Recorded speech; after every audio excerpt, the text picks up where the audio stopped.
మూడో మలుపు తిరుపతి సినిమా చేసేటప్పుడు దాసరి నారాయణరావు గారు దానికి డైరెక్టర్.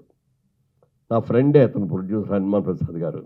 అందుకని నేను అందులో సినిమాలో యాక్ట్ చేయటమే కాకుండా ఆ సినిమా ప్రొడక్షన్ అంతా కూడా నేనే దగ్గరుండి చూసేవాడు. షూటింగ్ అంతా కూడా బెంగళూరు, మైసూరు అక్కడ జరిగింది. ఆ టైంలో నన్ను బాగా పరిశీలించారు దాసరి నారాయణరావు గారు.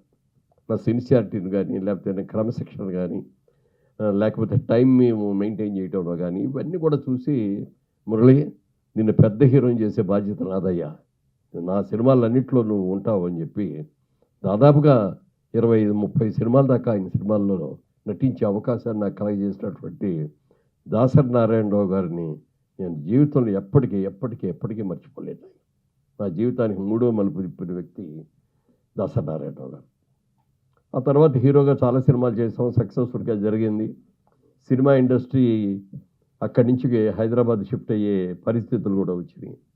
ఆ టైంలో ముగ్గురు మిత్రులైన ఒక సినిమా తీస్తూ, ఆ సినిమాలో హీరో సోహన్ బాబు గారు, నేను ఒక హీరో, చంద్రమోహన్ గారు ఒక హీరో. ఆ సినిమా చేసేటప్పుడు షూటింగ్లో ఒక రోజు సోహన్ బాబు గారు అడిగారు, మురళీమోహన్ గారు మీ ఇన్కమ్ అంతా ఎక్కడ ఇన్వెస్ట్ చేస్తున్నారు అని చెప్పి అడిగారు. అడిగితే, సార్ నేను ఒక బిజినెస్ మ్యాన్ అండి, నాకు బిజినెస్ అంటే ఇంట్రెస్ట్, అందుకని బ్యానర్ పెట్టుకొని సినిమాలు తీస్తున్నానండి అన్న. వెరీ గుడ్, అది బాగుంది, చాలా బాగా చేసుకుంటున్నారు, వెరీ గుడ్ అన్నాడు. నాకు నచ్చిన సినిమాలు రైట్స్ కొనుక్కుంటున్నానండి అన్న. అది బాగానే చేసుకుంటున్నారు, వెరీ గుడ్ అన్నాడు. ఇంకా 2 డిస్ట్రిబ్యూటింగ్ కంపెనీలో షేర్ హోల్డర్గా చేరానండి. హైదరాబాద్లో ఉన్న డిస్ట్రిబ్యూటింగ్, తెలంగాణలో ఉన్న డిస్ట్రిబ్యూటింగ్ ఒకటి, విజయవాడలో ఉన్న డిస్ట్రిబ్యూటర్, రెండిట్లోనూ పార్ట్నర్గా చేరానండి అన్న.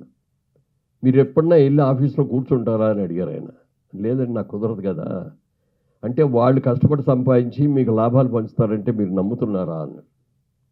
అని ఎవరో కూడా మీకు అట్లాంటివి చేయరు, అది మాత్రం మీరు చేసే తప్పు అండి అని సోహన్ బాబు గారు అన్నారు. సార్ అలాంటి వాళ్ళు కాదండి, వాళ్ళు చాలా నీతివంతులు, నిజాయితీ పరులు, ఏమీ ప్రాబ్లం లేదండి అన్న. సరే నాకు తెలిసింది చెప్పారు, మీ ఇష్టం అన్నారు ఆయన.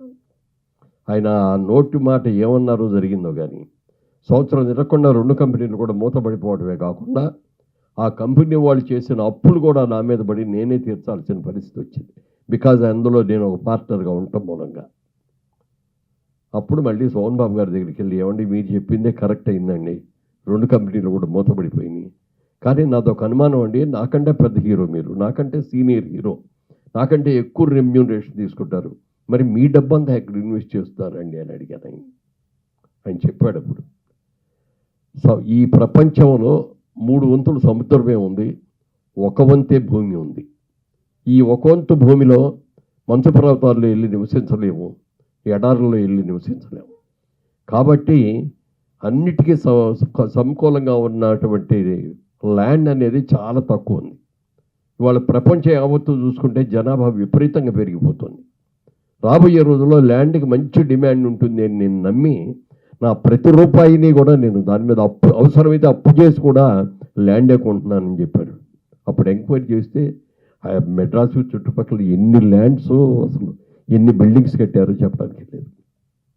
నిజంగా నాకు మాత్రం అది కురుక్షేత్ర యుద్ధం జరిగినప్పుడు అర్జునుడు అస్త్రం నాకు నేను అదే అప్పుడు గీతాపదేశం కృష్ణుడు చెప్తారు, నేనందరూ కూడా నా బంధువులు అందరూ ఉన్నారు, వాళ్ళందరూ నిన్ను చంపుతున్నాను, నాకు ఇష్టం లేదు అని చెప్పి ఆయన అస్త్ర సన్యాసం చేస్తే వెంటనే కృష్ణ భగవానుడు, రథసారథిగా ఉన్న కృష్ణ భగవానుడు గీతోపదేశం చేశారు. ఆ గీతోపదేశం తర్వాత ఆయన అన్ని తెలుసుకొని అక్కడి నుంచి చేశారు. ఆయనకి ఎలా అయితే కృష్ణుడు అర్జునుడికి గీతోపదేశం చేశాడో, నా జీవితంలో నాకు శోభన్ బాబు గారు గీతోపదేశం చేశారు. అక్కడి నుంచి ప్రారంభించి ఎక్కడ వీలైతే అక్కడ నాకు వచ్చిన సంపాదన బట్టి మెడ్రాస్లో చిన్న సైట్లు కొనుక్కోవటం, లేకపోతే ఇళ్ళు కొనుక్కోవటం, ఇట్లా చేసుకుంటూ వచ్చాను. ఇండస్ట్రీ ఇక్కడికి షిఫ్ట్ అయిపోయిన తర్వాత, అప్పటిదాకా నేను హీరోగా నటించిన నేను ఇక్కడి నుంచి నేను హీరోగా బ్యాక్ చేయను, నా ఏజ్ 60 ఏళ్ళు వచ్చేసి అని చెప్పి అనౌన్స్ చేసి, ఆ రోజు నుంచి క్యారెక్టర్ యాక్టర్లు వస్తే చేస్తాను కానీ లేకపోతే చేయను అని చెప్పి అంటం జరిగింది. హైదరాబాద్ వచ్చిన తర్వాత క్యారెక్టర్ యాక్టర్గా కూడా నాకు పెద్దగా సక్సెస్ఫుల్గా ఎందుకు రాలేదు అంటే, 4-5 సినిమాలు వచ్చి చేస్తా అంటే అందరూ హీరో ఫాదర్ లాగా లేడండి, హీరో అన్నయ్యలాగా ఉన్నాడు, లేకపోతే హీరోయిన్ అన్నయ్యలాగా ఉన్నాడు అని ఇట్లా. అది నా పర్సనాలిటీ నాకే డిజర్వ్డ్ అంటే అయింది ఆ క్యారెక్టర్ యాక్టర్ చేయడానికి.